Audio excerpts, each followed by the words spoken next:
Movie की शुरुआत में हम देखते हैं कि 1997 में पोस्ट एपोकलिप्टिक सोसाइटी धरती पे रहती है जिसका नाम द वेस्टलैंड है। पानी की कमी होने के कारण पानी वहाँ की करेंसी बन गया होता है। अब उस सोसाइटी में एक अत्याचारी लॉर्ड रूल करता है जिसका नाम ज्यूस है और जहाँ वो रहता है उसे हेल हाउस कहा जाता है। अब हम देख रहे हैं कि एक आदमी ज्यूस के सामने खड़ा है जिसका नाम स्काउट है, जिसके लिए सारा क्राउड चीयर्स कर रहा है। अब लीडर उन लोगों के बीच में फाइट करवाता है जिन्हें सिटी से किडनैप करके लाया जाता है। वो एक सूखे स्विमिंग पूल के अंदर डेथ गेम खेलते हैं।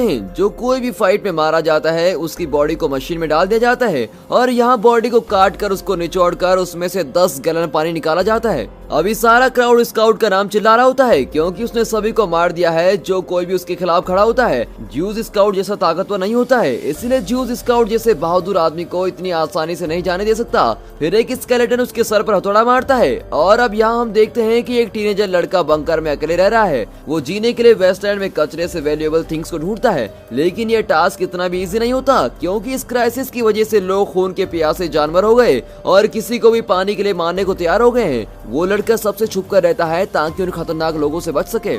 एक शाम वो साइकिल पे न्यू गार्बेज एरिया की तरफ जा रहा होता है। वो प्लेस उसके लिए फॉरेन जैसा है, इसीलिए वो कचरे को देखते टाइम ज्यादा केयरफुल रहता है। वो 3 कटे हुए सर को स्टिक में देखता है। इसका मतलब ये है कि किसी ने ये कचरा अपना बना रखा है और अनजान इंसान को इससे दूर रहना है। फिर वो लड़का अपनी कॉपी पर उस जगह को टिक करता है जो वो सेफ प्लेसेस को ट्रैक करने के लिए लगाता है। वो वहाँ से पकड़े जाने से पहले चला जाता है। फिर थोड़ी देर साइकिलिंग करके वो अपने घर पहुँच जाता है जो अंडरग्राउंड बंकर में है। अब उस बंकर में उसकी कुछ चीजें हैं जो उसने डंपिंग साइट से उठाई होती हैं। उस जैसे इंसान के लिए कोई सेफ प्लेस नहीं है, लेकिन वो बहुत ही लकी है कि आज तक उस पर कोई भी अटैक नहीं हुआ है।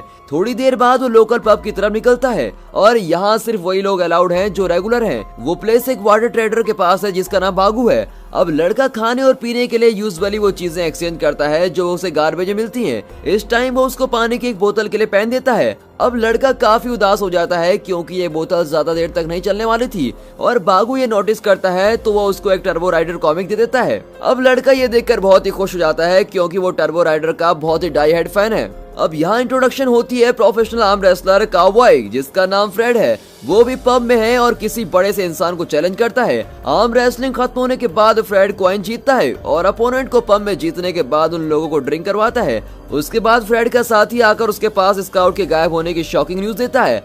उसी टाइम लड़का प्लेग्राउंड में बैठकर कॉमिक पढ़ रहा होता है। वैसे एक लड़की उसके साइड में आ जाती है और उससे बात करने लगती है जैसे कि वो फ्रेंड्स हो। अब लड़का डर जाता है और वहाँ से चलने लगता है।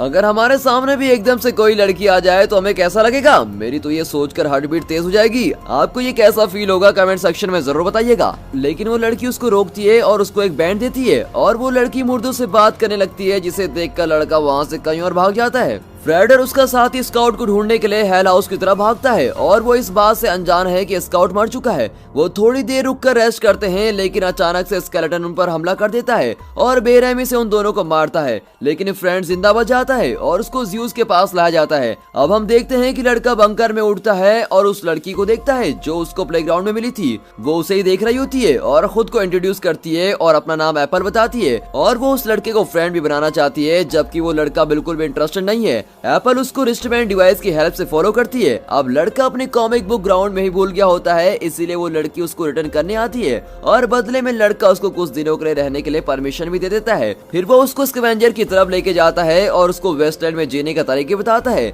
और अब धीरे धीरे साथ रहने के कारण लड़के को उसकी पर्सनैलिटी अच्छी लगने लगती है। अब हम देखते हैं कि यहाँ फ्रेड को ज्यूस के सामने लाया जाता है। अब ज्यूस ने सुना होता है कि वो एक फेमस आर्म रेसलर है। फिर ज्यूस फ्रेड को उसके बेस्ट मूव्स स्केलेटन के खिलाफ दिखाने को कहता है, लेकिन जब फ्रेड ज्यूस को मारने की कोशिश करता है तो स्केलेटन उसके हाथ काट देता है। इसी दौरान लड़का और एप्पल अच्छी तरह घुल मिल जाते हैं और जब वो उसकी फैमिली के बारे में पूछता है तो एप्पल कहती है कि उसका एक बेस्ट फ्रेंड था और वो अब तक का फर्स्ट इंसान है जो उसको उसके फ्रेंड के बाद मिला है और वो उसको अपना बेस्ट फ्रेंड मान लेती है। और फिर वो दोनों खिलौने से खेलने लगते हैं जो उसके बचपन की याद दिलाता है कि उसको बचपन में ये सब नहीं मिला था। अब एकदम से एक आदमी झाड़ियों से निकलकर एप्पल पर अटैक करता है। लड़का वहाँ से भागने लगता है कि वो आदमी उसका पीछा करता है। अब एक जगह पर आकर लड़का अपनी साइकिल से गिर जाता है और बंकर के डोर के ऊपर गिर जाता है और जैसे ही वो डोर टूटता है तो वो सीधे जमीन में गिर जाता है। तभी वो देखता है कि वहाँ एक स्ट्रेंज ग्लोइंग स्पेयर रखा है जिसको छूने की वो कोशिश करता है और जैसे ही वो ये करता है तो बंकर की सारी लाइट्स ऑन हो जाती हैं और वो ध्यान से अपने रास्ते की तरफ जाता है।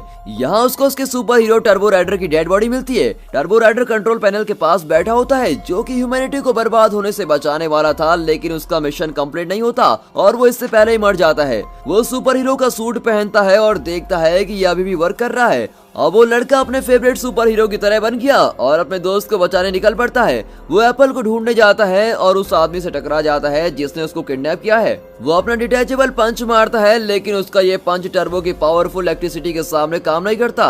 हेल हाउस में दिखाते हैं कि फ्रेड एप्पल और एक अनजान शख्स को स्विमिंग पूल के सामने खड़ा किया है। उनको ज्यूस के आदमी के साथ लड़ाई करनी है और जो हार गया उसका पानी निकाला जाएगा।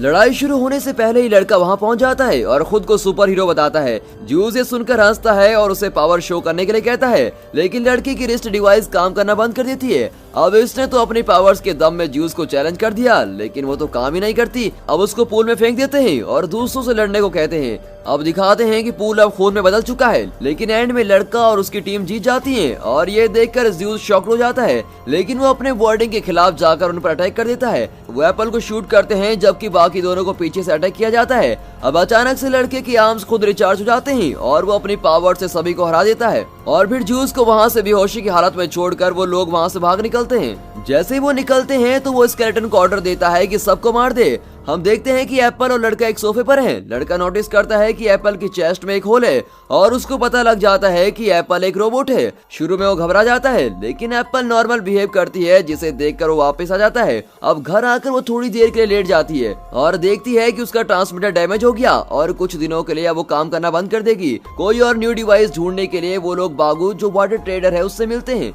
और उसको उस जगह के बारे में पता है कि यहाँ बाकी खराब रोबोट्स डंप किए जाते हैं जिसके ट्रांसमीटर अभी भी काम कर रहे हैं और वो दोनों डंपिंग साइट की तरफ जाते हैं, लेकिन रास्ते में ही एप्पल काम करना बंद कर देती है जिसकी वजह से उन दोनों को धीरे धीरे चलना पड़ता है। फिर वो रात को रेस्ट के लिए एक बिल्डिंग के पीछे रुकते हैं। अब लड़का एप्पल को अपने पेरेंट्स के बारे में बताता है जिनको जूस ने मार दिया था जब वो छोटा था। उसी टाइम स्केलेटन और उसके साथी बागू को ढूंढ लेते हैं और किडनैप कर लेते हैं और उसको बाईसाइकिल व्हील से अटैच करके एप्पल और लड़की के बारे में पूछते हैं और वो उन्हें बताता है कि वो दोनों रोबोट डंपिंग साइड की तरफ गए हैं, लेकिन फिर भी स्केलेटन उसको जान से मार डालता है। अगले दिन स्केलेटन और उसके साथी वहाँ पहुँच जाते हैं और यहाँ एप्पल और वो लड़का है वो भागने की कोशिश करते हैं, लेकिन वो पहाड़ के किनारे पे पहुंच जाते हैं। स्केलेटन अपने शार्प डिस्क को एप्पल की तरफ फेंकता है और वो दोनों अपने सर को बचाते हुए गिर जाते हैं। स्केलेटन को लगता है कि उसके एनिमीज मर चुके हैं और वो हेल हाउस की तरफ वापस जाते हैं, लेकिन उसे ये नहीं पता कि लड़का अभी भी जिंदा है और आर्मर्स की वजह से उसको चोट नहीं लगती। वो फाइनली रोबोट डंपिंग एरिया में पहुंच जाते हैं, लेकिन एप्पल को सिर्फ ट्रांसमीटर ही नहीं बल्कि उसकी पूरी बॉडी हेड के नीचे आ गई है।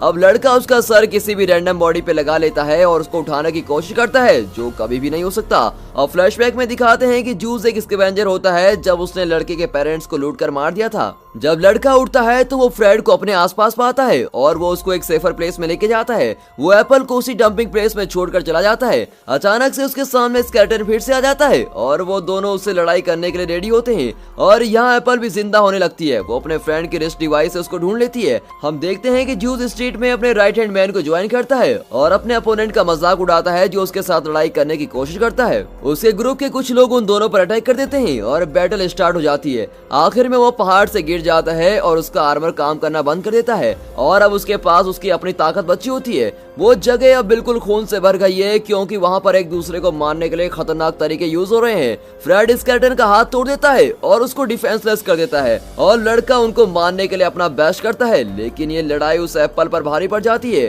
बाद में एप्पल अपनी बाइक में आती है और अपने एनिमी को यूनिकॉर्न हॉर्न से स्टैप करती है और वो उस लड़के के साथ मिल जाती है और उसके आर्मर के लिए सारे स्पेयर पार्ट देती है। अभी भी ज्यूस हार नहीं मानता और वो लड़के और एप्पल को शूट कर देता है और खुद को विजेता मान लेता है, लेकिन वो ये भूल जाता है कि लड़के को उसका असर नहीं होगा क्योंकि उसने आर्मर पहन रखा है और एप्पल तो है ही रोबोट। अब लड़का फाइनल अटैक उस पर लॉन्च करता है और अपने एनिमी को मार डालता है और फिर वो दोनों किस करने लगते हैं और वैसे ही एक शॉकिंग ट्विस्ट आता है। ज्यूस फिर से खड़ा हो जाता है और ये सामने आता है कि ज्यूस खुद भी एक रोबोट है, इसलिए उसको अटैक का कोई असर नहीं पड़ता। उसको एक कॉर्पोरेटेड मॉडल डिजाइन की तरह बनाया गया था जो ह्यूमन की हेल्प करेगा, लेकिन उसको ह्यूमंस के द्वारा बड़ी बेरहमी से ट्रीट किया जाता था। इसलिए उसने अपने मास्टर को बहुत साल पहले ही मार दिया और फिर अपना किंगडम बनाकर ह्यूमंस पर राज करना शुरू कर दिया।